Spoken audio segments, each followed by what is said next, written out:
많은 분들이 공을 철학적인 개념쯤으로 생각하곤 합니다. 모든 건 실체가 없다, 세상은 환상이다, 무다 같은 말들요? 이런 설명들이 틀린 건 아니지만 체험으로 직접 느껴질 때 완전히 다른 차원의 감각이 열립니다.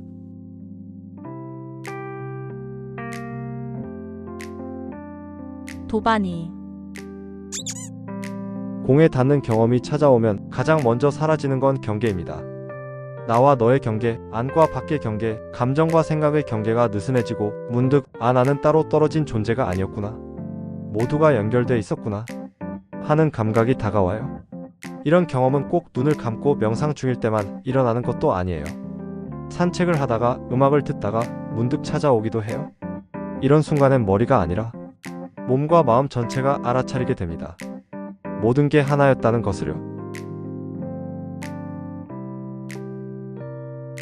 그럼 질문이 생기죠. 그 공 도대체 어디에 있는 거예요? 사람마다 다를 수 있지만 많은 분들이 공을 심장 뒤편에서 느꼈다고 말합니다.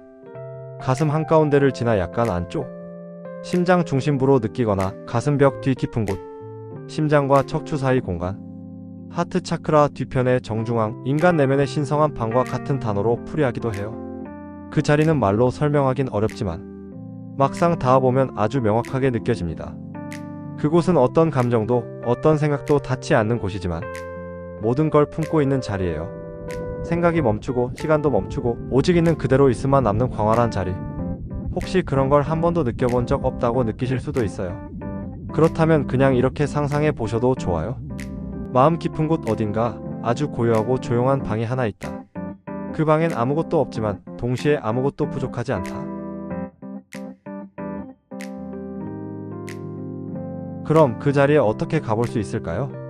사실 거창한 수행이 필요한 건 아닙니다. 시작은 아주 단순해요. 잠깐 멈추고 따라해 볼까요? 하나. 조용히 앉아 호흡을 느껴보세요. 둘. 의식을 심장 뒤편 안쪽 깊은 곳에 가져가 보세요. 셋. 떠오르는 생각이 있어도 따라가지 않고 그냥 흘려보내 보세요. 넷. 판단하지 말고 잠시 있는 그대로 머물러 보세요. 이게 잘 안 될 수도 있어요. 누구나 처음엔 그렇습니다. 중요한 건 잘하려는 마음이 아니라 그냥 보는 마음입니다.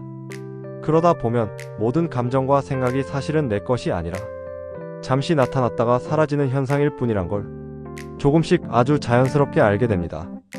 그 모든 것을 바라보는 알아차림이 그 자리에 있어요. 그게 공으로 들어가는 문입니다.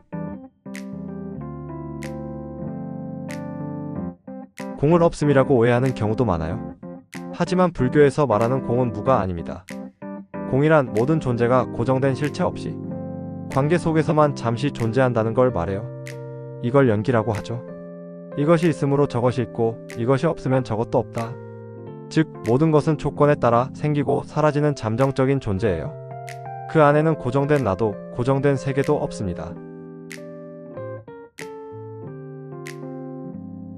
공을 조금씩 체험하게 되면 내가 믿어온 나라는 감각도 바뀌기 시작합니다. 생각은 계속 흐르지만 그게 더 이상 진짜 나처럼 느껴지지 않아요. 감정이 올라오고 사라지고 내 것이라 여겼던 것들이 사실은 잠깐 머물다 가는 구름 같다는 걸 알아차리게 됩니다. 그때 처음으로 나는 누구인가라는 질문조차 잠잠해집니다.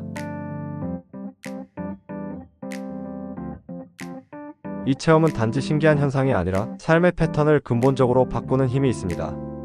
왜냐하면 우리가 괴로워했던 대부분의 문제는 무언가를 붙잡고 있었기 때문이에요. 고정된 감정, 고정된 자아, 고정된 기대. 공을 체험하면 그 모든 것들이 잠정적이라는 걸 몸으로 느끼게 되고 더 이상 그렇게 단단히 붙잡을 이유가 사라집니다. 그게 바로 해탈입니다.